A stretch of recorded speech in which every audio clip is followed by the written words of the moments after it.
All right, and I think we are live. Oh no, I think we are live. Let's go.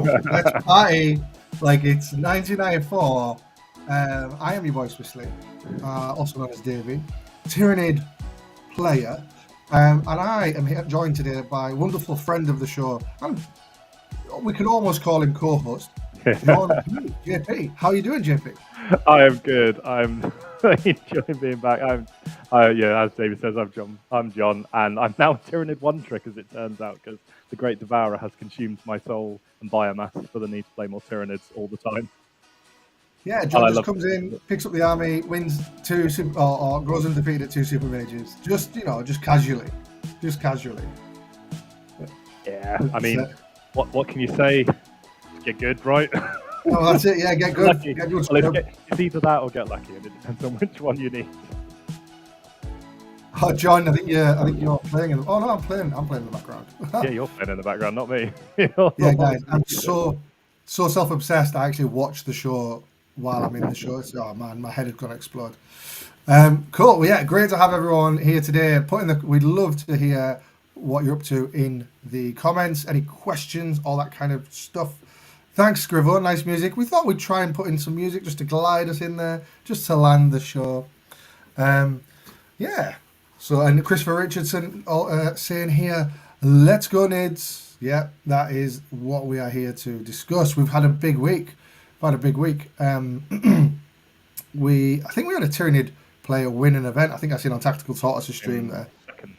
So they went undefeated 5-0. Two 5-0 players, and unfortunately, it's battle points, right? I mean, if you're not 5-0, what's the point in even talking about the list, right? Exactly, yeah. But he was 5-0. He was 5-0. That's all that matters. Congrats to him.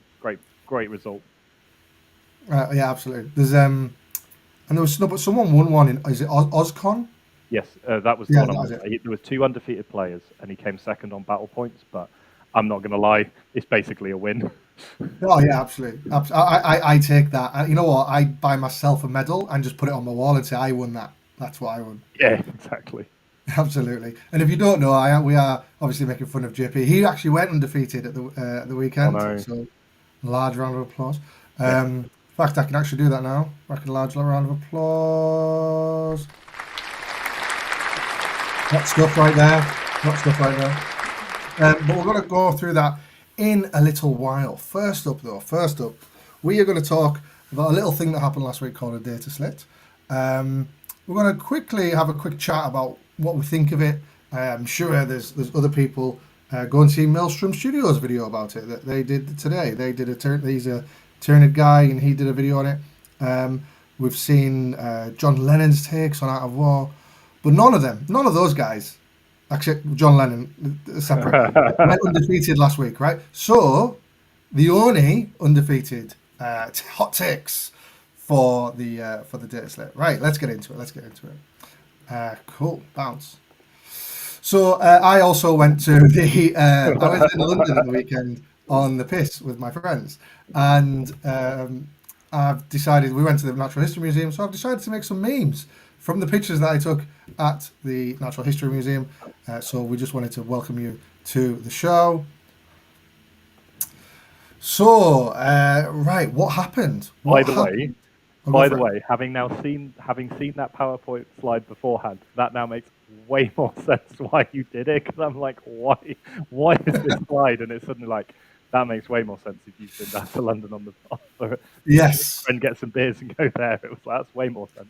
Oh no, that was the we went drinking Friday, drinking Saturday, then Sunday morning, an early start to queue outside the London, the British Museum. It was amazing, man. It's so good, but it is a little bit bizarre. It's the British Museum, but it's everyone else's stuff. Like I still can't get my head around that. Anyway, moving swiftly on. There are some great memes on that. Yes, there is. There's got to be. So obviously, Tyranids took a bit of a points change. Obviously, we, for context, were I think one of the, except for Deathwatch, like the bottom win rate army. I think even below, or maybe Admech were below us, and CSM were in and around the same point as us as well. We were on just watching the stat check video they did. We ranked in the bottom 5 in all categories. It was that bad. So it's I mean, consistency. is its own strength. Yes, it is. It was like us Deathwatch Chaos Knights just edged out of it, and then it was CSM. Like say, it was we are very much in the doldrums of competitive 40k. Yeah, absolutely. So you'd expect, I mean, you look at the CSM points changes. I mean, there's some really cool points changes there. So obviously, when you scrolled all the way down to the second from bottom, you get to get your Tyrannid points. There was some really interesting stuff here. There's also, you know what? I think generally speaking, it's all.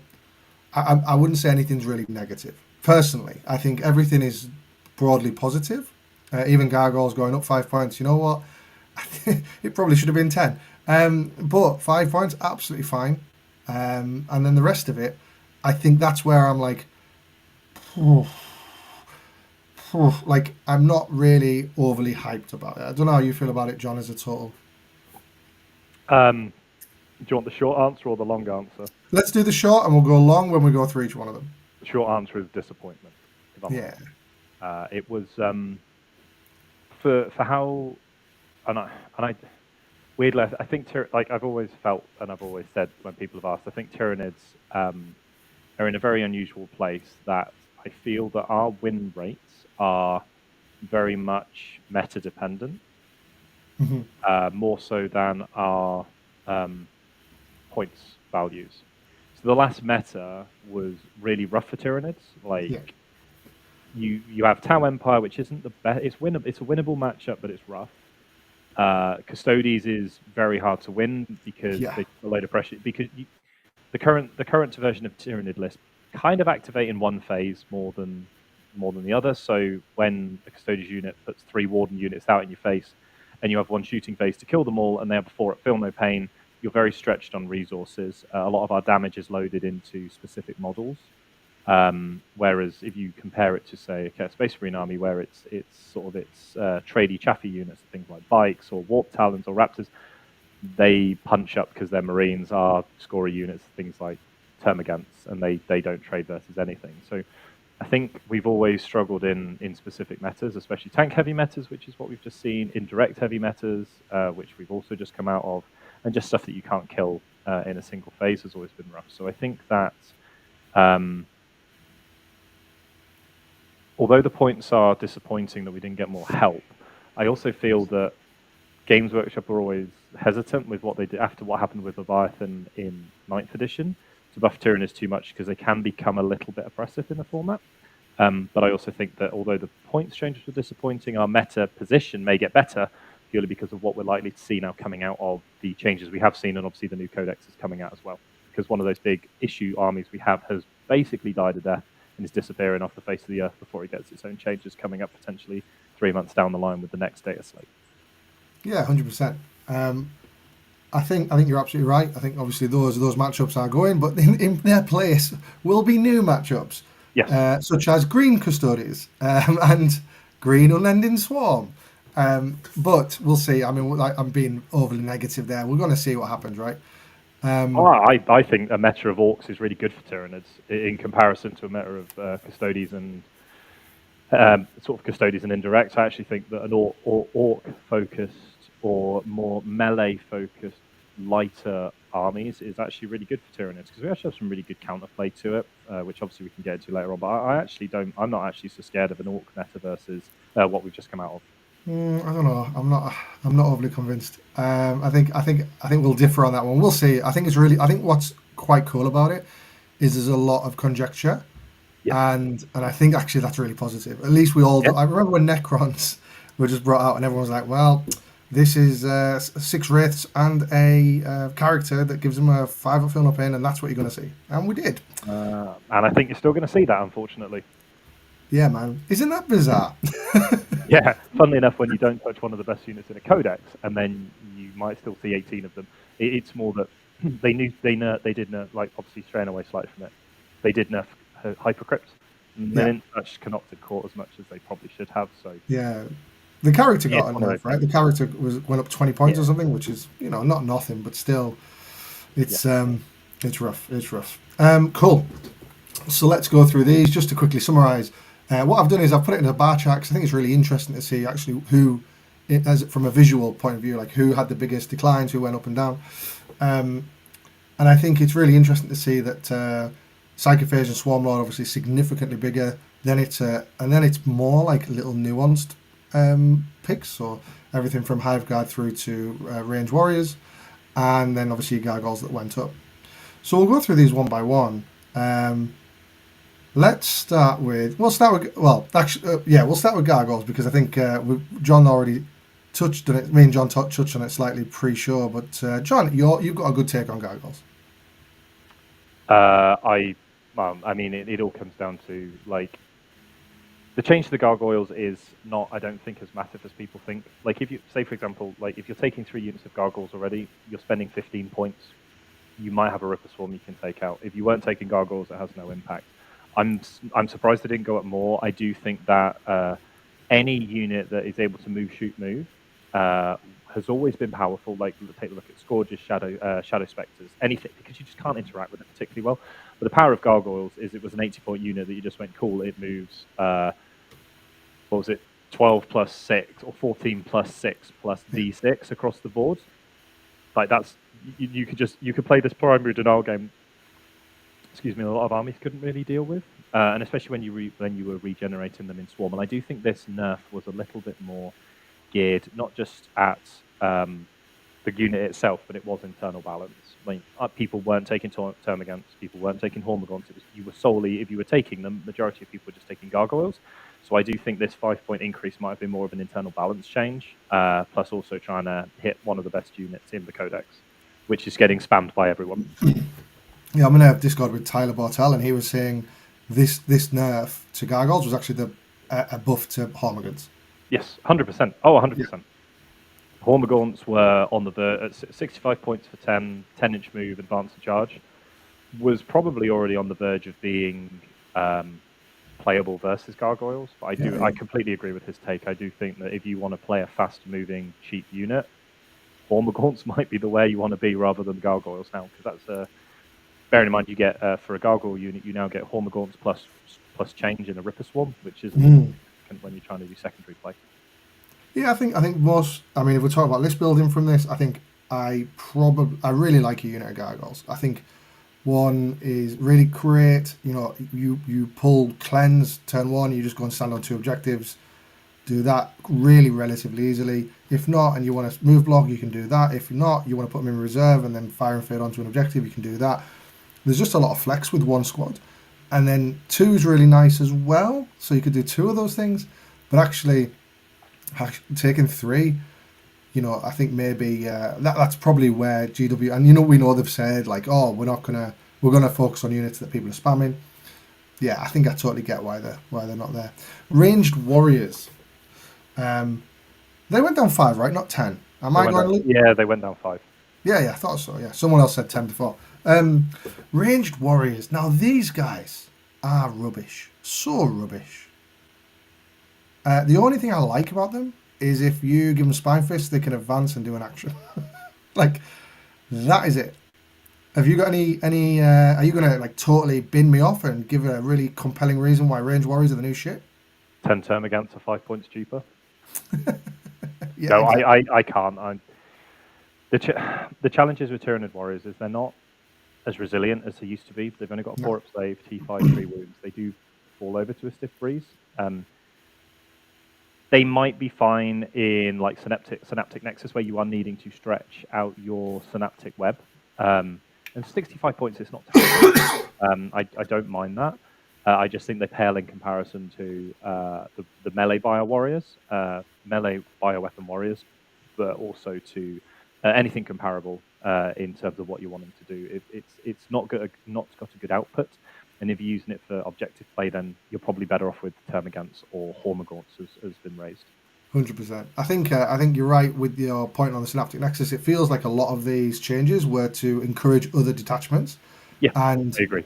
In a really roundabout way, I guess these could be making synaptic nexus or encouraging your synaptic nexus play, because there's having built lists for it. There's not many synapse units you can just throw into the middle of the board quite willy-nilly. I mean, I was taking a Termagant with no Termagants because it was probably like the cheapest, hardest Synaps unit you could just chuck into the middle of the board and then press the mortal wounds button. Yes. But yeah, it's a bit of a funky one. Lictor's down 5 points, super nice. I don't think there's much to say on this, right? It's just I think you pointed this out the other day to me, like it just makes that gap between Neurolictors and Lictors just more compelling. It's significant. It's a 25 point difference now, which is which if you look at the changes in the codex, it's a significant change. So as a prime example, I already wasn't taking the Neurolictor package. My Oxford list actually got 10 points cheaper because I ran 2 Lictors. I love Lictors. I think they're great. They're really annoying for people to deal with. They actually hit in combat, which makes them super hard to trade with. So, for example, when you take a comparable trader unit, such as, say, 5 Warp Talons, 5 Warp Talons don't want to go anywhere near a Lictor, because the Lictor will kill most of the Warp Talon unit with its profile. And fight first, of course. And fights first. It's stealth, infiltrate, fights first. It's 6. It's got exactly the same output as Death Leaper for 25 points less. They're super easy to hide. They're super annoying to kill. It also means that if you do play against kind of those heavy indirect armies, you've got a 55 point unit you can just sit on the home objective and not worry about, because they can't target it. It's almost impossible to kill outside of like 3 plasma inceptors, for example. And even then, it's quite hard with the stealth. But I just really like it, and I think this change has made the conversation between Neurolictors and Lictors even more interesting, because it's now a 25 points difference. So across 2 Lictors, I'm saving 50 points versus 2 people's Neurolictors. So yeah, I think that was a really interesting change I didn't expect, but one that I'm super happy that they did make, because I do think Lictors are very good. Yeah, no, I totally agree, and I think over the weekend I've suddenly just been going, especially after Michael De La Torre last week talking about his ending remarks about why Neurolictors are a scam, backing up what you've said on the show before, John. It's super true. Like I've really gone off them recently. That 80 points compared to 55 is huge. And if you're going into this new Orc meta, maybe if it is Orc meta, I mean it's Orc meta. Fight first, infiltrating units. That seems pretty good. Yep. We've also got. Sorry, just before you go on, if you are playing Orcs, you likely have sustained hits 1. There's a good chance you kill a war boss in one. You one shot a war boss, because they don't have that. How many wounds does a war boss generally have? About 5. They tend to have a few, I think. Say for example, they have between 5 to 6 wounds. You can just one shot a war boss with it, and then that completely. Not all of us are an invasion fleet, John.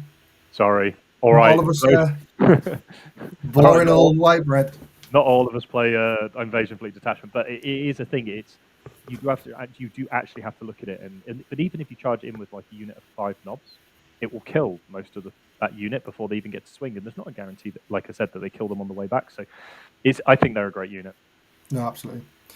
And then we've lost 5 points on Barb Gaunts. Like I really sat down and I said, right, are Barb Gaunts good? And they are good at doing one thing, and if they don't get to do that one thing, they're awful. In my eyes, like they're 55 points. So it's relatively cheap, but if you pull into an all-vehicle army, or knights, which is an all-vehicle army, or even demons, we're full of big demons. I mean, unless you're an invasion fleet, you can take lethals. Other than that, they're just pretty bang average. And actually, as a 55-point option, like I'm very rarely looking at my list and going, yeah, I want to put some of these guys in. So I think the relevance of Barb Gaunts to me has always been what you're shooting at versus what's shooting you back. So when Custodes were big, everyone was like, oh, Barb Gaunts would be great. You can give minuses to their movement. The problem is they're 24-inch range, which is the same range as the Custodes guns, which just annihilate Barb Gaunts. When you're in an Orc meta, which we may or may not be, and also dependent on the Orc build, 3 Barb Gaunt units is 165 points for 3 units of 5. That's not an insignificant number of points, but if you're worried about playing against Horde, a couple of units for 110 points to slow down 2 big units, that you're not going to get them punished on the way back. It could be. I could definitely see Barb Gaunts making their way back in. I do feel that it's very meta dependent. If Orcs are like the only army that they're good against, I wouldn't touch them, because you're losing out. You're losing out on points versus other armies. But if Orcs are a big thing and they take over the meta, then sure, I'd love to play Barb Gaunts again, just for the efficiency of the 5d6 blast shots and the -2 to move, shoot, and move, assault, and charge. And I even think though, so say Orcs are like the hot shit and they're the big bad. You'll still only play them. How many times you attacked for an army and then never pulled them at the GT, right? Like always. So for me, like I would never put in a unit just for one matchup. It would have to be like, oh, there's several matchups that this will be good in, and I just think there's enough that Barb Gaunts will never be good in that I'll just go, nah, I just don't really fancy him. I mean, they're the same points as the Lictor, and I know which one personally I'd rather take against the majority of the meta. Absolutely. The Barb Gaunts, but they have their place, and I'm curious to see how the meta develops if that place then becomes more useful. I remember when they were 50 points when they first got released, they were played widely because they were a very cheap 5-man unit. The 5-point difference doesn't sound like a lot, but it does add up across an army. Yeah, and I think, I wonder why people were playing them back then. I need to think about that because I definitely put them in my list. They were very cheap, 50 Very points. It was also one of those weird ones because they killed like obviously if you think back to early days, they were 50 points. The meta was not as defined. We didn't have a huge number of tanks. It was a lot more infantry slogging. Even Eldari, you could choose multiple units to slot, and you could also choose multiple units. You could fire one at 5, like a unit of 5 at 5 different units, and they which they done changed, and that put them out of commission, I think. Yeah, I think that's what binned them off. Oh, the good old days. We've seen Zoanthropes go down 10 points. My take on this is if you were taking Zoanthropes, you're great, you're happy. If you weren't taking Zoanthropes, you don't care. I agree. Yeah. More power to you if you're taking them. If you're not, don't worry about it. There are alternative options that are as good, if not better, as Zoanthropes, depending on your army build. Yeah, I mean, if you're in Synaptic Nexus, you're probably pretty happy. I have these in my Vanguard Onslaught list at the moment. Yep. And I've saved 20 points. That's pretty cool. Yep, I think they are very good in Vanguard Onslaught. They move 5 inches, which is very slow in 40k. But when you get to pick them up and put them back down, they move a lot faster, and I think they're very good in Vanguard Onslaught. Absolutely. Or you just put them in reserve and then drop them in turn 1. Yeah. Cool. We've got Tyrant Guard down 10 points. Now, we'll go on to what excites us the most in the next bit, but this is actually one of the ones I think surprisingly is pretty cool. A few of the guys in the team were talking about, like, how could you do a 18 Tyrant Guard 3 Hive Tyrant list, and would that be any good?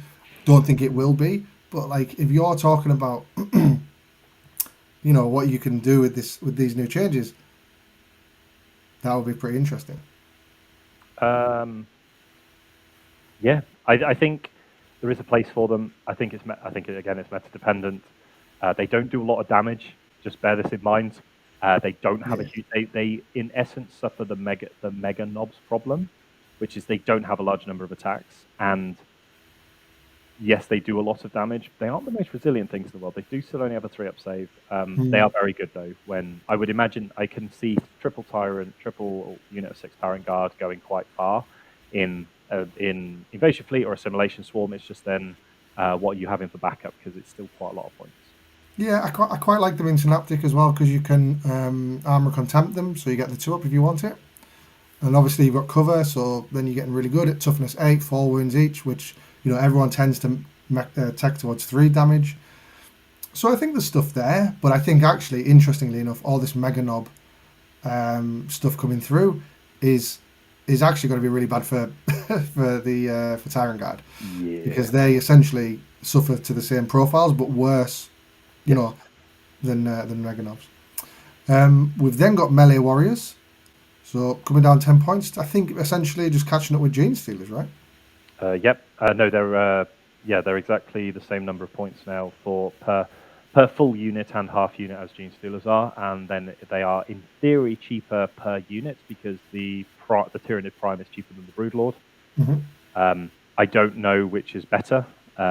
I think if you're already taking them, you're taking them still. If you weren't taking them before, you're probably still not taking them. I think they fall very much into the same category as Zoanthropes, where if you're playing Vanguard Onslaught, I think it really helps because you save potentially up to 40 points on your army because you're taking potentially 2 units, and they do fight directly with Gene Stealers now. But I think if you're in kind of any of the other detachments, I can see them potentially sliding into Synaptic Nexus. You get the 1 turn of 5 up invulnerable save. When you chuck them out to be able to kill something, I can see it working there. I'm just very curious to...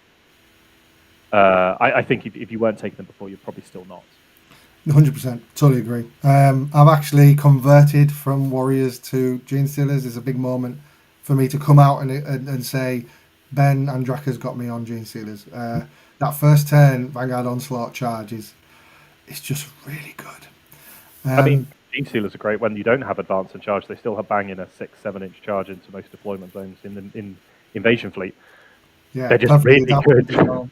On the Prime, on the Broodlord gives you the reroll charge if you want it as well, which is super cool. Yep. Then we have Hive Guard, which is still shit. AP1 is the biggest killer of Hive Guard of all of the no dev wounds and AP1. That's in my mind the biggest challenge that Hive Guard have. If you've taken the shot cannons, the indirect is irrelevant. It doesn't do anything.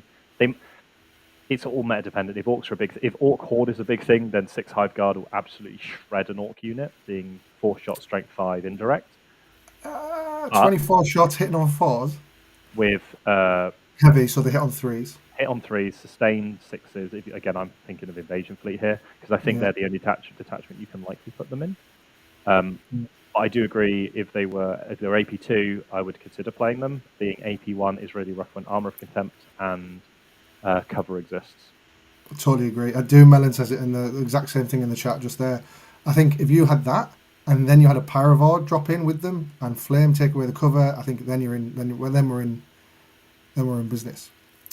Okay, so that's all the small ones. Let's go to the big ones, John. Swarm Lord down 30 points. For me, this is a really important change. I think they buffed the wrong Hive Tyrant model, but that's just me because I'm selfish and I want cheaper Hive Tyrants. They basically, for me, it was an internal balance change where they brought the Swarm Lord in line with with the Hive Tyrant. So, for example, if you were going to play Swarm, then you now have an option to double CP your abilities.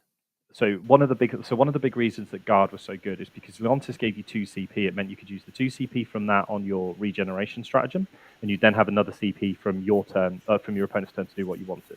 Yeah. Synaptic Unending Swarm at the moment is very reliant on its CP in its turn, its CP in its opponent's turn to regen units each turn. The Swarm Lord potentially gives you an option to play a little bit more CP heavy because you get 3 CP per turn rather than 2.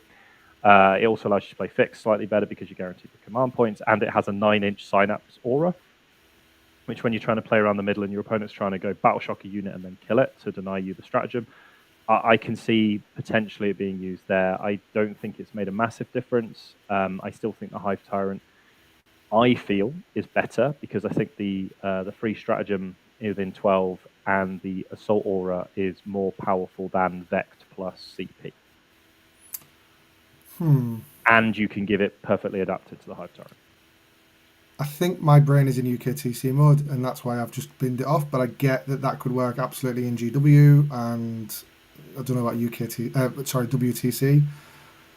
But yeah, okay. I think the problem is with the Swarm Lord, you have the tax of having to put at least 3 Tyrant Guard with him if you want him to engage in the game, right? Like he's gonna chill on your home objective, and you're gonna put like 240 points on your home objective, or you're gonna bring him out and you're gonna take 2 las cannons and die. Yeah, he has the same issues as a Hive Tyrant without having the free stratagem and perfectly adapted. Yeah. As an example. The free strat. I'll CP reroll this 4 pinball or etc. In theory, with a Hive Tyrant with perfectly adapted, you can reroll 3 saves. In fact, you can reroll 4 saves per turn because you get 1 in your shooting phase, 1 in your fight phase, and then you get the free stratagem and you get perfectly adapted. That's a big that in itself is a massive difference between the two. And of course, if you gain a CP in your turn, you can't gain it when you discard a secondary later as well. Yes, there is that. So I mean, just the Hive Tyrant 5 points less is just better. Even you know what? I actually looked at the Swarm Lord profile and I was like, oh, but that flamer he's got must be half decent. No, it's the same as the Neuro Tyrant one. Yeah, it's not great. It's not great. It's it's brought it in line with the thing is, it's going to sound really bad. I think they're all still 35, 40 points overcosted. I think they should be about 200 points for what they do, because you're still not spamming them at 200 points. They're not that. It's not like. Okay, so for me, the big difference is if you costed a Hive Tyrant at 200 points, it's still point for point weaker than a Maleceptor for 170. It has less wounds, less toughness. Yes, it has a 2-up save versus a 3-up save, but most of the stuff that's shooting these models puts you straight on your invulnerable save. You can give a 5-up Feel No Pain to both. Yes, it comes with value from some of its enhancements, and it's pretty strategic, but you're not going to spam them because its output is also very bad compared to a Maleceptor, for example. So I still think you wouldn't spam them. I just think they're all still very overcosted for what they do. No, 100% agree. Even the Swarm Lord, I think 40 points too many still. Yeah, man. No, I totally agree. I think I'm just trying to remember. I was looking at my phone there to see if I had the balanced data slate open. Like, how many points is or was a Katan? It's something similar, no? 245, and I think they went up like 30 or 40 points, something like that. Yeah, so a Katan was 10 points more than a Hive Tyrant. Yeah, that's insane. Anyway, I mean, the Transcendent Satan, where are you? Is 285 points. Okay, so they've gone up. The Katan Shard of the Deceiver is 265. Yeah, but no one takes it, so they might now. They might now, I suppose. But yeah, even if it was 20 points more for Satan, I'd take the Satan every day of the week. And then we have the very spicy points drop that got everyone who bought a Leviathan box slightly excited. A 30-point decrease on the Psychophage. What do you think about that? I think it's the best of all of the changes in terms of trying to make a unit playable. I actually think 95 points for Psychophage is actually really good. One of the things that Tyranids have sometimes struggled with, and I'm not saying that this is a direct answer to that, but I don't know if you find it as well, David. One of the problems with Tyranids is when you sit something on an objective, it then attracts every single gun in your opponent's army. When that's 170 points of Maleceptor, it's not ideal. Let me put something else to you. You put 95 points of Psychophage on an objective in cover with a 3-up, 5-up, the 3-up save for 5-up Feel No Pain, and also 2 or 3 Maleceptors supporting it. What's your opponent going to be shooting at? And it also can't do it with bolters. So one of the issues I had with gaunts before is that they could just bolter them to death, and a unit of 10 gaunts would just die to bolters. Psychophage doesn't have that same problem. It does stat check some. You do end up being more of a stat checky army, but there are points where you just go, here's 3 OC and an objective. If you shoot this, you're not shooting my Maleceptors and my Exocrines that are going to shoot you back very, very hard. But if you don't shoot this, it's also sat on an objective. And it's not an insignificant play. I'm not saying that it's great, but I do think that 95 points is definitely erring into the side of this is a very interesting option if you don't want to play. If you want to play an army that's more centered around monsters and lone ops, it's definitely an interesting option to play, and I'm definitely going to be testing it because, as theory goes, it's not terrible. I think this unit is so trash. Honestly, I have tried. I really, really have tried.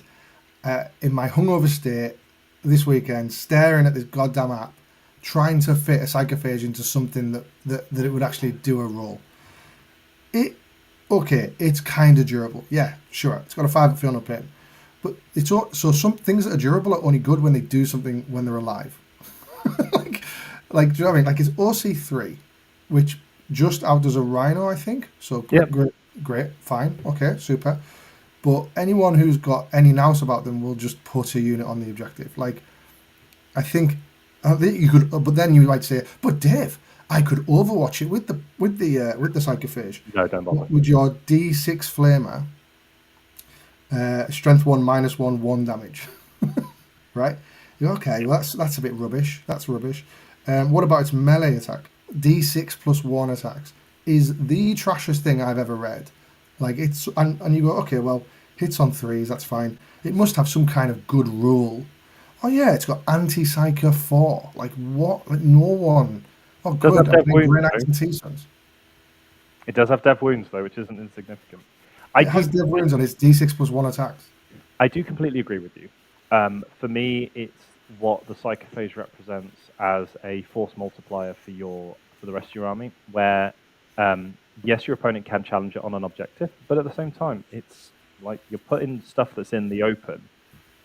It's not like, for example, you put 10 gaunts into an objective, they get moved on by a unit of 5 scouts, they get shot and then charged, and they're dead, and that's gone. You can't do that to a Psychophage. You actually do have to put real weaponry into it, and yes, you can contest it on an objective. You have to still put a reasonable amount of resources, because like you say, Venoms can't do it, Rhinos can't do it. You actually have to put real resources onto an objective visible. And you're still not guaranteed to then kill it, because it's still then alive. I'm not saying it's good, but I'm interested to see what the sort of role it plays within the Tyranids list. John, I wasn't finished telling you how trash this unit was. Oh, sorry. Are you going to carry on now? Yeah. So I've got more, right? I've got more. So John, in your example, you go, okay, I'm going to put the Psychophage out there, and it's going to take some punches for me. And your opponent goes, oh wow, that's a really annoying Psychophage. You're putting the objective there. Let's see my missions. I've got bring it down, and I go, okay, it's fine. It's only got 9 wounds. You'll only get 2 points. Checks data sheet. It has 10 wounds. I know. So it gives it 4 points on bring it down. It's so trash. And you go, okay, well, maybe it's fast and I can get it up the table. And maybe, you know what, even the lunatics who play Crusher Stampede could get it, deploy it, charge in, spend a CP to do like mortal wounds on the charge or something like that. It moves 8 inches. It's as slow as a Haruspex. It's a lot cheaper than a Haruspex. Yeah. It's a lot crapper as well. Like, so, yes. Okay, on the surface, it's not good. But like I say, I'm not testing it for what it does. I'm interested to see how it force multiplies a monster heavier list. Yeah. I do agree. It also could be absolute hot garbage. Yeah, the only thing Well, I it's most likely to be with, hot garbage. I think it might work with Tyrant Guard because 4 wounds, and someone does like 8, 2 wounds go through, 3 damage each. You might roll a couple of 6s, like sure. Oh man, I really want it to be good. I love the model. I think it's super cool, but man, it's just hot shit. Anyway, as push fit models go, the Psychophage is awesome. Oh, you know what? It took me 3 minutes to put it together. Love it. Big fan. Big props to GW. Leviathan box push fits are awesome. Yes, I agree with that. So what I've done is here, we've done a bit of an excitement tier list. How excited are we about these changes? If you're wondering what the hell is this tier list about, this was me in a barcade in London, and these were some of the games that I played, and I've ranked them in how much I enjoyed them. So the top S tier is Dance Dance Revolution, which was a blast. We've got Time Crisis 2, still stands up, is very good, lets you play for quite a long time before it absolutely murders you. Street Fighter, a little bit sticky, like really difficult to play.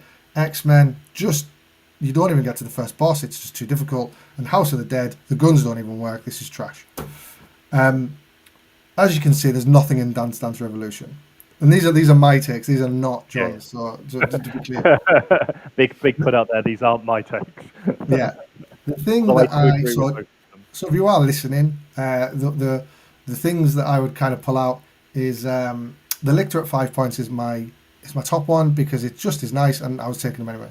Tyrant Guard I think is spicy and interesting. Zoanthropes are nice to have. Melee Warriors, fine, okay, they're not bad. And then Gargoyles again, 85 points. I'm quite happy with that. And then in terms of like trash ones that I'm just still not really that interested in are Range Warriors. I've put them above the Psychophage and the Swarm Lord because I wonder if there's something in there where I don't know, they're a little bit cheaper. Maybe you spam them. I don't know. I haven't thought about it too much because they are rubbish. But maybe there's something there. And then, maybe there's a world. If Orcs are a thing, these guys get to activate twice, right? So they can fire a trash gun and then hit a bunch of trash wet times. So maybe, I don't know, maybe they out-trash Orcs. But then we have a Psychophage, which I've already, you might have clicked on that I'm not a fan. And then we've got the Swarm Lord, which is just a trash. And then House of the Dead. I'm still not taking Barb GS, and I'm still absolutely not taking Hive Guard. Anything you would change here, John? No. Oh, that was easy. I think you're right. It came back to the thing I said at the beginning. It's just disappointing. Absolutely. Doing it specifically. I think they could have done a lot more. Like if you look at the book, there are so many things that are just unplayable points-wise. For example, a harpy. We own 2 of them, and they're literally unplayable. Yeah. And it's like why not help that, for example? All flies. I don't get it. You don't want them to be good. If you, Helldrakes are terrible in CSM, and World Eaters like there. I think you know what? I don't mind the harpy because flies are bad for the game. I can look at the Tyrannid. Let me just look at the forum. The thing. So what could go down? Oh well, a harpy for a start. Hive Crone. I think a Tyrannocyte. I think that would spice things up. Yeah, exactly. Things like the Forge World stuff. You've got the drop pods. You've got the Parasite and Mortrex is still too expensive. Oh my god, 80 points, and it's so bad. Like I tried to make it work in Synaptic Nexus, and it's real bad. Turvagon, that could go down. All forms of Hive Tyrant could go down. The Von Ryan Leapers could probably do with a small points drop, and then obviously the Toxicrene is there just literally needs a fundamental rules change because you literally can't move that model on any terrain piece, even though that model is so cool. So I'll agree with you. I think the issue is a lot of units here, right, are overcosted, but I think that's because I think the Tyrannid's rule is just pretty mediocre. I think there could be John Lennon said it in a video, a change to Synaps where you get another buff if you're within Synaps. So he suggested +1 strength on, I don't know, I think it was melee. But there could be something like that. But hey ho. We'll quickly go to the wall and see what is going on. See if anyone's got any questions. Loads of people talking. Yeah, lots of people talking. Great. Thank you very much, guys. We love that. Love it. Snorana is Swarmy finally considered playable, even if too overcosted. Yeah, I think what JP said before, man, about the whole. I like him in Swarm now that JP said that. I don't mind that at all. Although, you see, when you've got a Hive Tyrant, though, you could give them -1 to hit. You can -1 to hit a unit on their turn, and you can give them crits on 5s on your turn, I think. I can't remember. Oh, no, auto advance 6. Oh, it's a toss-up, right? It's a flavor. It's a flavor of the week, a flavor of the month. I think if you want it, you can. If you don't, you're not missing out. Yeah, my boy High Fleet Phil here, probably useful. Barb GS's probably useful in Crew and Orcs on the horizon. Yeah, I think there is a vibe there, but yeah, as we said before, you want to make sure that your entire meta is that before you really go down that route, I think. 18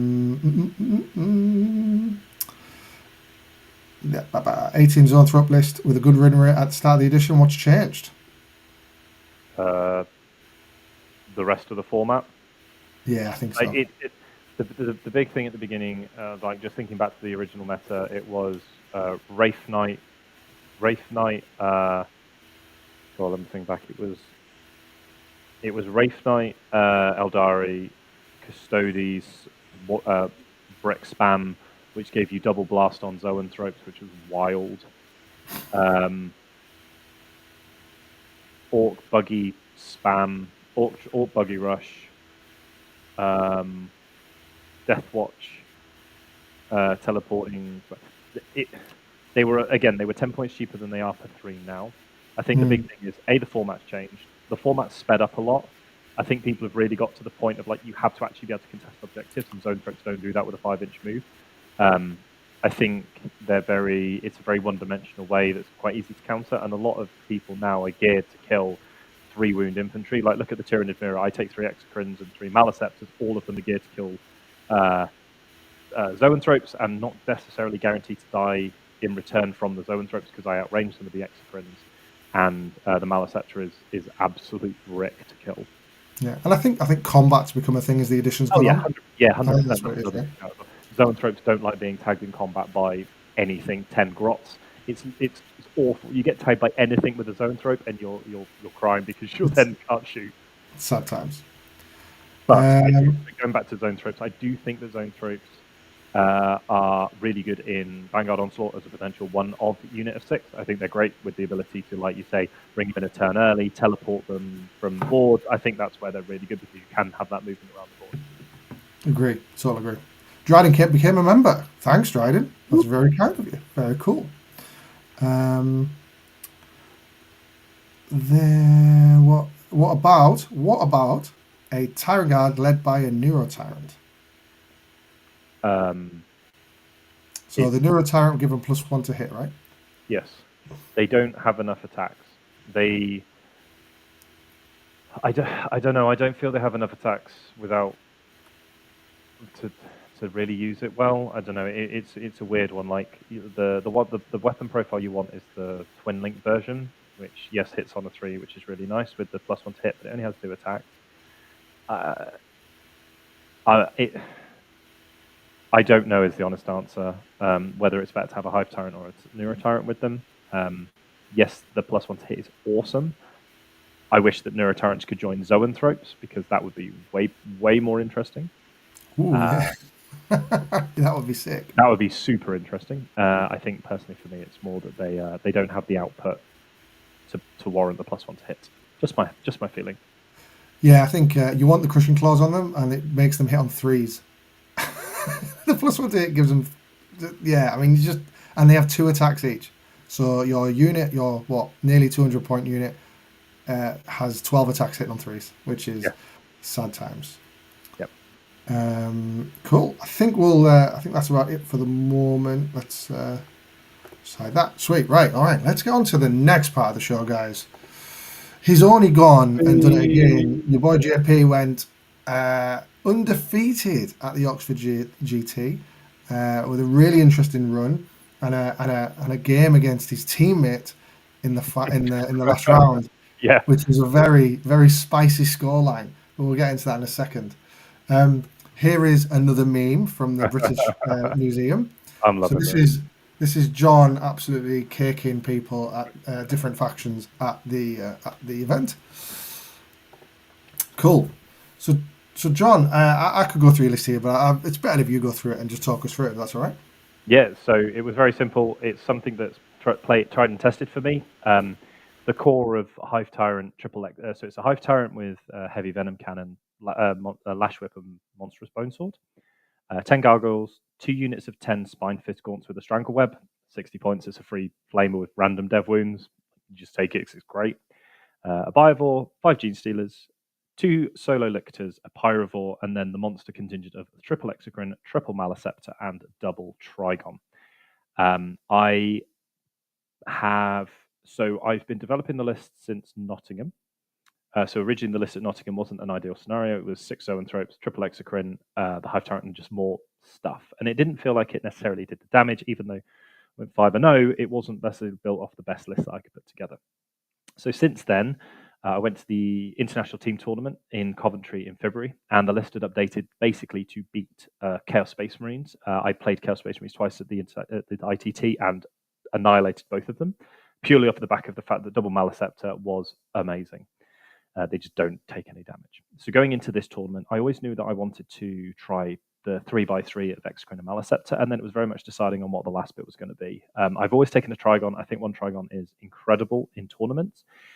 Game by game, it's not always ideal, but it's a really interesting point of damage that armies don't necessarily always know is going to appear or have to deal with. So I decided to then go double Trigon for a bit of fun, see how it felt. Surprise, surprise, it wasn't as good as I thought it was going to be. And then the rest of it's filled out by lictors because they're cheap, they're useful, they're really hard to trade with, and I really enjoy them.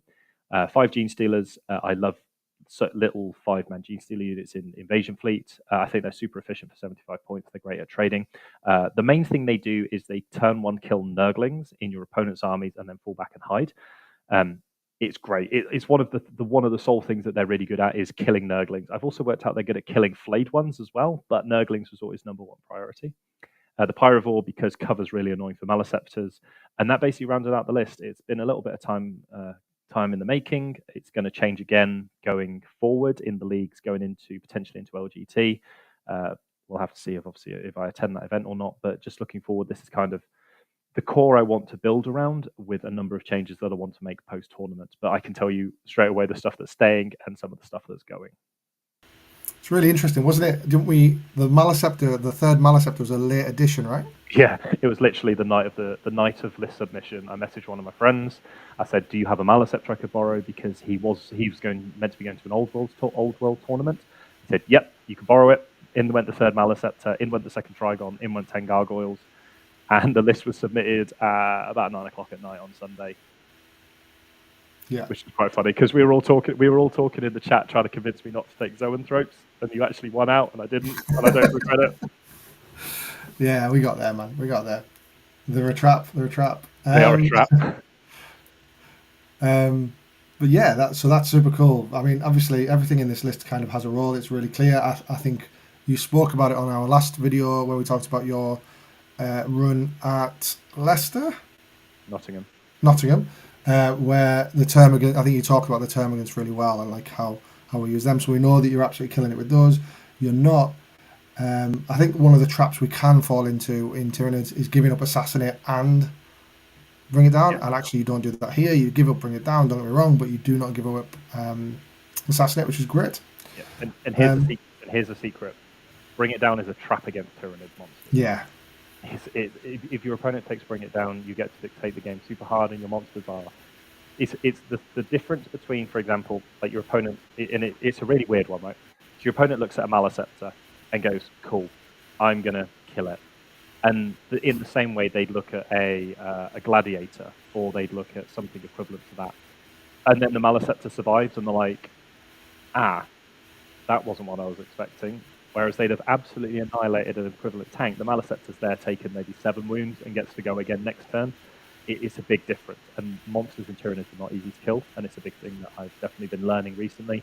I've started being a lot more aggressive with the triple Maleceptor, because if you lose one, you have 2 more, and they still apply a very level buff across the board, and monsters are hard to kill. Yeah, absolutely. Well, John, one of the questions I've got for you, I already messaged you about it, and I think it'll be interesting for the show, especially after our terrain video we did a couple of weeks back. I think I worry when I'm writing lists for UKTC that I've got too many monsters and I'm just going to get shot off the board turn 1. Because I can't hide them all.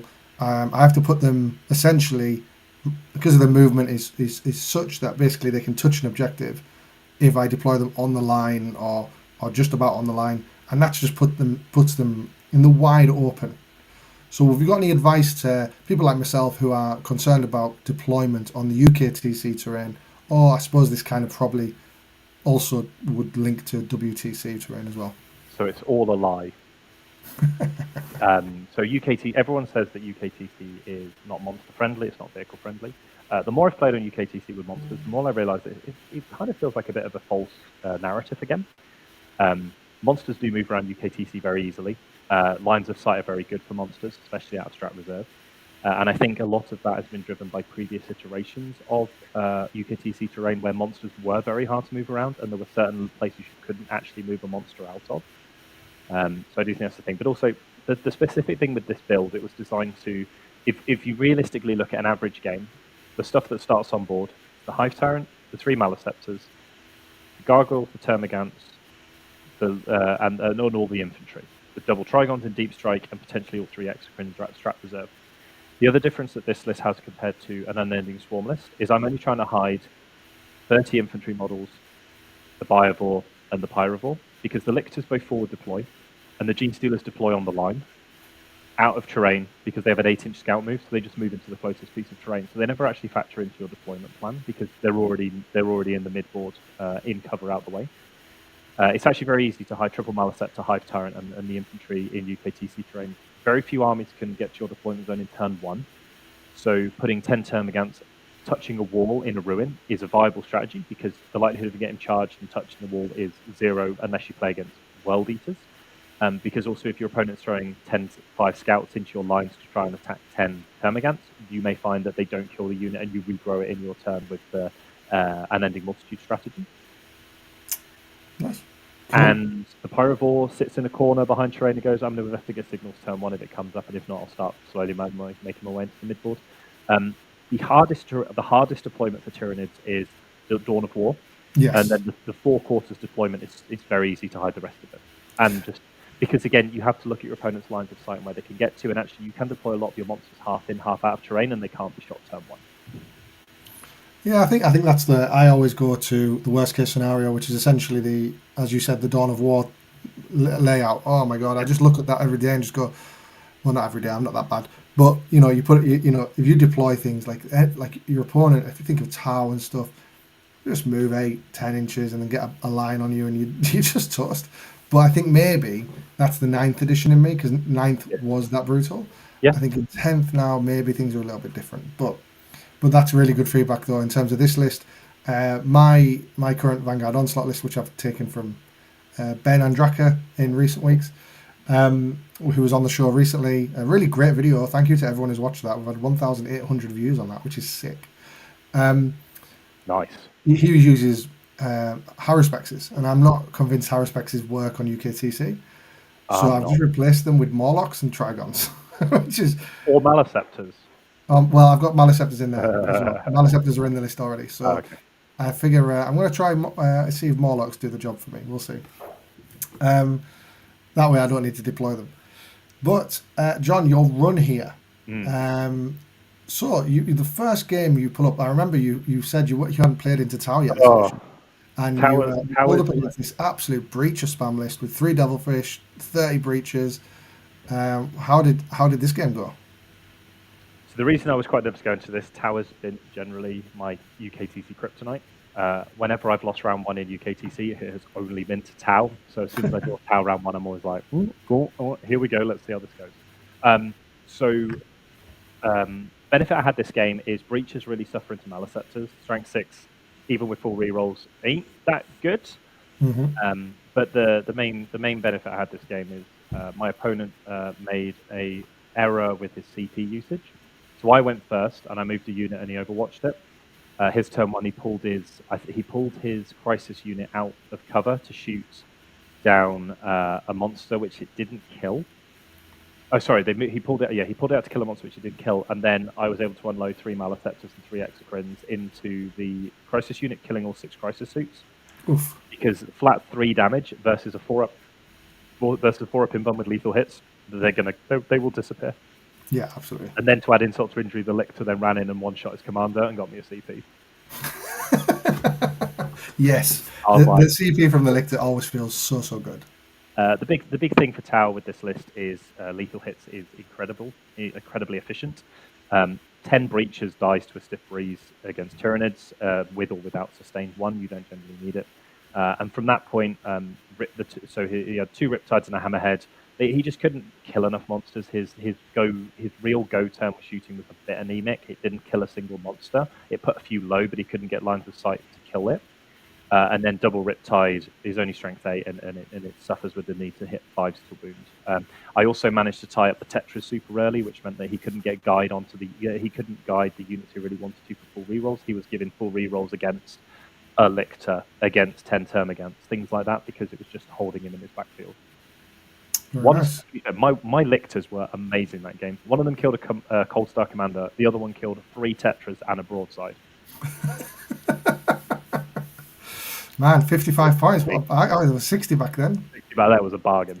So then you went into an interesting game. I think a lot of Tyranid players will be interested in, because we hear a lot of complaints that we're not very good into vehicles. We're not. Obviously, lethal hits probably did the work here, but it was like a mech Death Guard list. How did that game go? So I identified so this was on supply drop, which has now, I think, has been removed from UKTC mission pack. On feedback, people aren't enjoying it. It's the one where you only score in the 3 center objectives, and they disappear as the game goes on. So I got very fortunate. I went first, and that allows me to play a huge primary denial game. I also got very fortunate by going first. I was able to kill one of his 2 Nurgling units. He had taken fixed objectives. He'd taken Cleanse, Teleport Homers. And this is where Gene Stealers come in really valuable. When your opponent takes fixed when they want to use Nurglings, he then has to start using his Predators and his Plague Burst Crawlers and Voltari in one turn to deploy Teleport Homers and try and cleanse. So when his Predator Annihilator has to waltz into the middle of the board and then gets looked at by my entire army, it doesn't last very long. And I think that game was very much built off of my opponent identifying the incorrect use of secondaries in that game that allowed me to dictate the play. It was also one of his first GTs. Lovely gentleman, awesome game, beautiful army. Just unfortunately a bit, I think it was inexperience that decided what he should play versus what he should have played, and it just allowed me to dictate the game and came out with a pretty big win in how it actually went. I also it was also his unit of 10 plague marines went and got tied up on the objective that disappeared first. They did admittedly kill 3 Exocrines and a Lictor, but it didn't matter because the game was over by then. Yeah. Well, a good learning for that chap there. He obviously won the first game, and God knows how he went for the rest of it. But yeah, I mean, obviously it worked one game. So happy days, good for him. I think he played Space Marines round 1, and his army's really good against Space Marines. I think it was a bit of one of those ones where slightly newer players, better army, and then round 2 hits a slightly better opponent. Lovely guy though, definitely learned a lot from the game, and I definitely learned a lot about Death Guard. Good stuff. And then you went into a very good local player, Clement. He is an incredible player. I am not going to lie. I've seen him absolutely wipe out GTs with Space Wolves, but this list is super different. Yes. Really, really interesting list. It was 6 boats, 7 troops. Oh no, it was 5 boats, 6 troops, a brain, triple D cannon, solitaire, 2 units of 2 haywire bikes, and a unit of 4 haywire bikes. Very cool, man. Like, this is like harking back to 9th edition. Oh, it was a wonderful game. Really, really enjoyed it. I skillfully made the correct play of going second in Purge the Foe. Well played. I was really scared going into this. So mission 3 on UKTC is Purge the Foe, which for anyone who plays Tyranids is terrifying because you give up so many points with like spore mines. You have to be very careful with how you use your biovore because it can lose you so many points. However, when you're me and one of my mates, we were looking into the next round, going, oh my goodness me, there's like 8 Custodes players, there's like a dozen Necron players, and it's like if I draw any of these, I am done for. And then I drew Clement, and it was one of the best games of 40k I have played, both for enjoyment and the way it was played. It was wonderful. The guy is an incredible opponent. I would happily have a game against him at every grand tournament I went to. Every tournament it would make my life so much better. The guy's an absolute gent, and him going first, he very nearly pulled that game out. It was very much on the fact that I was able to control the kill more primary very efficiently, which really, really helped me. I find that's the key to it, but I've heard lots of good things about Clement as well, mate. Like I've heard that he's a top lad. So nice. Honestly, if anyone listening ever gets to draw him as an opponent, I mean, good luck. The guy's an incredible player, but also he will have an amazing game versus him as well. Awesome. And then obviously you were just saying about how you were panicking about being drawn into Necrons. You did get Necrons, but not the flavour you probably were expecting. No, and I had no idea how this game was going to go. I played up against Annihilation Cult Necrons, which basically I've worked out allows his flayed ones to reroll charges. Oh. It's really good because it gives them loads of really cool buffs. If you're below half strength, his flayed ones basically get full critical hits. It was a super fun, really interesting list to play against. Triple Satan.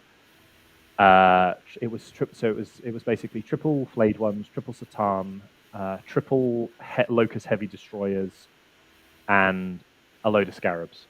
Yeah. And it was a really good game. I went second again. So I was able to control a lot of primary, and he teleported his Transcendent Katan forward turn 1 to get area denial, and then because like one of the big things from this tournament, round 2 was the only round I didn't take lethal hits, so I had lethal hits loaded up in the army. I killed the Transcendent Katan turn 2, and then I killed both, and then he threw forward his Deceiver and his Nightbringer, did a little bit of damage, and then both of them died in turn 3. My Termagants. Good effort, that, John. Honestly, as much as it sounds really weird, lethal hits gives so much damage into Satan, especially when he puts one forward. I also loaded up 2 Spine Gaunt units, which surprisingly are also really good into Satan. When you have 18 shots that wound on 6s, one thing that Satan don't like is boatloads of damage just doing wounds to them. And one of my Spine Gaunt units, after wounds and dev wounds with the Flamer, did 8 damage to the Deceiver. Oh man, maybe I need to go back to Unending Swarm and just all the Spine Gaunts again. And it's not unrealistic. Like you fire up an Exocrine. It does. I mean, the Exocrine will do 2 or 3 damage with lethal hits through the Feel No Pain and the Foropin Bum. And then the Spine Gaunts go, cool. Here's 18 dice. I'll reroll 1s. Here's 6 6s. I'll then reroll everything else. Here's a couple more 6s. I'll then reroll it because it's twin linked. Here's like 2 or 3 more 6s. Here's a Flamer. Here does 2 dev wounds, and it's about 8 damage. It's a lot. And they will man, it gets through. And then obviously 5 Gene Stealers running into combat with Katan does a ridiculous amount of damage as well, because you've got 20 attacks, 6 is wound, reroll 1s, and then because they're on objectives, it's 6s rerolling 1s. There's another 5 or 6 damage there. It was just a force multiplier. And because he didn't have like the wraiths that I had to worry about, I could entirely focus on lethal hits into these things. Because one of the cool things about flayed ones is they do a lot of damage. Bad thing about flayed ones is they have a 4-up save, 1 wound and T4, and 5 Gene Stealers given sustained hits 1 as a one-off kills the unit 10 in one go. So I was comfortable that I could take lethal hits army wide versus his army, even though it was literally only, he had 2 reanimators as well. Even though I was only killing Katan, really. 3 units of 2 destroyers isn't particularly resilient to just exocrine fire, and 10 flayed ones gets mown down by 5 Gene Stealers. So the benefit of taking lethal hits was really good. He had one turn where he basically whiffed with his Locust Heavy Destroyers, and that kind of sealed the game because it didn't kill my 2 wounded monsters that then moved onto the objective, killed all the flayed ones, and basically at the end of the game he was solely left with Heavy Destroyers, which don't score when they're in his deployment zone. And I controlled the game. My Trigon also had a good game of killing reanimators all game. Had a good fun time doing that. But yeah, that was it. It was a really good game, really lovely opponent. Had one good moment where after multiple times moving a Termagant unit, my opponent knew about it, he allowed me to pull one back behind the room, which put a flayed one unit in the open. But this happens. Yeah, indeed. Indeed. And then, so after these 4 games, you pull up against your good friend Sam, the CSM, and this list, go and check it out, guys. This list is, I mean, I've played Sam before. What a top lad. His list is, he's always, I feel like he's always innovating with CSM. And this list is bizarre. It's awesome. I mean bizarre in the best way possible. It's a bunch of cultists with the Accursed Cultist blobs, obviously, which have been very good all edition. Then he's got like some Predators and I think a Forge Fiend. Yep. He's then got Rotigus and some Nurglings. He's then got a Brigand in there. Like, it is a shopping trolley of units with some Chaos Bikes in there as well. It's a really, really great list. And I think he's been getting a lot of props from different commenters across the content verse of 40k. But it's great to hear. It would be great to hear how you thought the game went, Jay. So, ironically, I was looking at all the matchups in the top.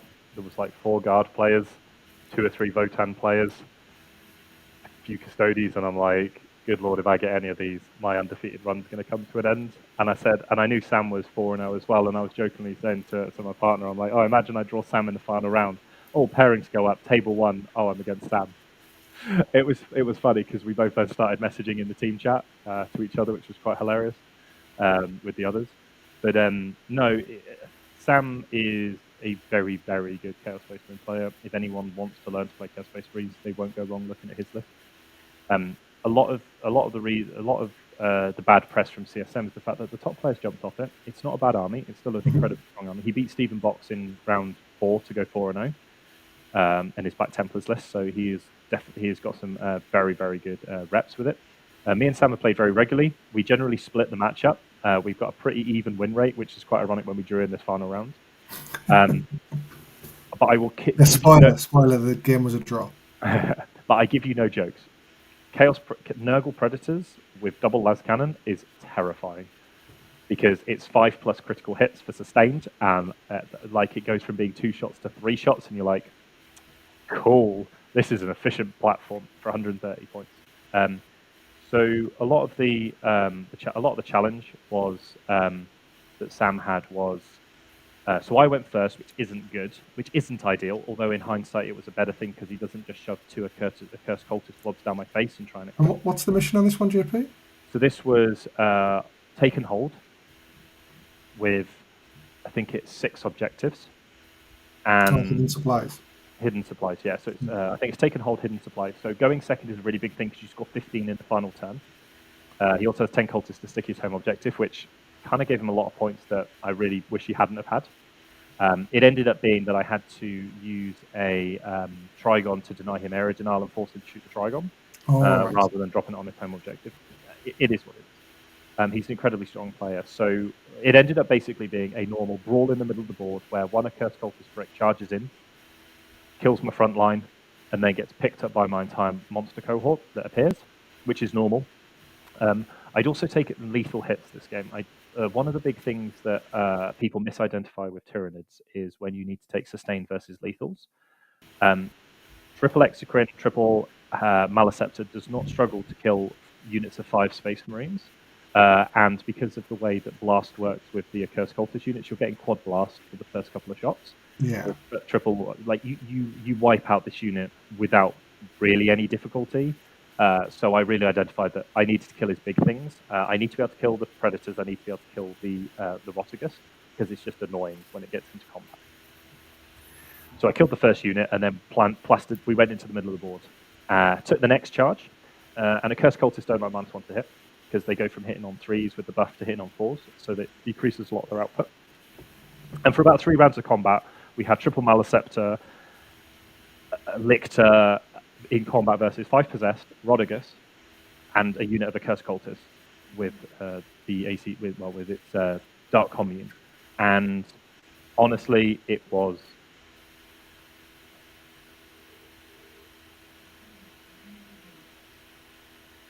amazing. Sorry, my phone just decided to start calling someone. Basically, I got very lucky, and I will count myself very lucky. I had a 1 wound Maleceptor survive for 2 or 3 rounds of combat versus 5 Possessed, which shouldn't happen when they have devastating wounds. He just rolled. And when it eventually died, at that point, I'd been able to garner enough points that going first didn't matter. The 3 bikes are great. The Forge Fiend has always been a little bit swingy versus Tyranids, because it's only strength 10. So it's wounding Exocrines on 4s, and it wounds your main monsters on 5s. It's not ideal, and it also then dies on the crackback to just random shooting. Because they take a lethal hits, it's actually quite good to kill stuff. So eventually we got to a combat where Rotigus charged into a Trigon, didn't kill it, and died on the way back, because lethal hits and damage. He'd taken a load of wounds. He only had about 12 wounds remaining, but 12 attacks with critical hits. Critical hits on 6 is really good. I was a bit worried about the early game, so I lost the Hive Tyrant turn 1. We worked out was highly unlikely but not impossible. But it basically revolved around the center of the board in this combat with the Maleceptors not dying and just slowly chewing through the Accursed Cultists. Sam is very aware of the tricks I try to pull with Tyranids, where I try to isolate his Dark Commune character and kill it with a Lictor. I've done it to so many Curse Space Marine opponents, including Sam, which is why it no longer build. It doesn't matter. So it just got to a point where he wasn't the 6 big torments were always trying to attack the monsters, which means that the little guys are attacking into toughness 6, and they just don't kill it. And eventually, it meant that because of coherency, he had to pull his Dark Commune character into line of sight of my Lictor, which promptly killed it, and then that unit falls apart for the rest of it. And then it was just a matter of how much stuff can I kill to deny him winning the game at the end. And when we tilted up at the end, it was a 79-79 draw, which was massively surprising. I really wasn't expecting the draw at the end of it. I had expected Sam to pull it out. So it was an awesome game to finish on. Really, really happy with it. We've spoken about it since. We both think that had we have done a few things differently at the end of a 5-round tournament, that one or both of us could have won. Like, I was walking away at the end of it thinking, if I'd have played my Trigon slightly better, I could have pulled it 6 inches normal, moved back onto another objective, scored myself 5, denied Sam. But again, it's one of those things that's so hard to know post. It's easy to see post tournament, but actually it's really hard to see in the tournament how you're going to play it out. But captain hindsight, right? Yeah, and bizarrely was a really great way to finish for both of us. We both went 4-0-1. I got best in 4 wins bracket. I finished 7th, which was top of the 4 wins, and Sam got best in chaos, which he is long overdue receiving. Did you not win best in faction? No, because a Leagues of Votan player went undefeated and didn't make top cut. Unfortunately, Tyranids generally, it's very hard to win best in faction because you mix in with Votan, you mix in with Necrons, and soon to be Orcs. And so when I think he finished 5th with the guy finished 5th with Votan. And then there was a guy in 6th on 6 wins, and then there was me on 4-0-1. There were 3 4-0-1s, so I was a few battle points ahead of him, so I got that one, which was great. And it was great to walk away with it after having another undefeated run at the UKTC Super Major. Yeah, I mean that's good enough in itself, man. Right? That's so cool. Very good, man. Very good. And thank you very much for taking us through that. We've gone over time a little bit, guys. So we're just gonna call it there. Of course, if you'd like to ask JP more questions, I'm going to sign him up for this. Come and join our Discord. JP is one of the best, most consistent contributors to that Discord, and I'm sure he'd love to answer any questions you have. The link is, I believe, in the video description. And of course, cool. We'll be back in 2 weeks where we'll just talk about more Tyranid stuff. No doubt what the early lists have been and what's been successful, what the meta's looking like, and how you can beat it. Yeah, great. Thanks very much for watching, guys, and we'll catch you all next time. Thanks, everyone.